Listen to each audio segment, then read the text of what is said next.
أعوذ بالله من الشيطان الرجيم. بسم الله الرحمن الرحيم.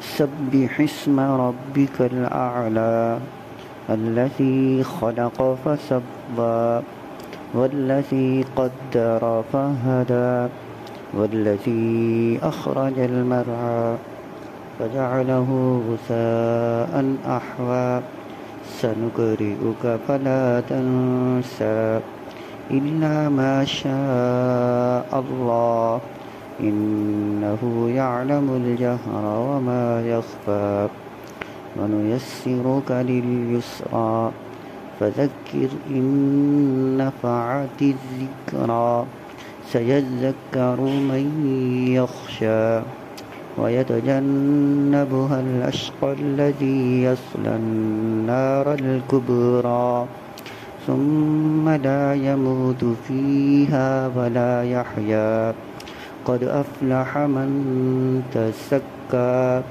وذكر اسم ربه فصلى بل تؤثرون الحياة الدنيا والآخرة خير وأبقى إن هذا لفي الصحف الأولى صحف إبراهيم وموسى.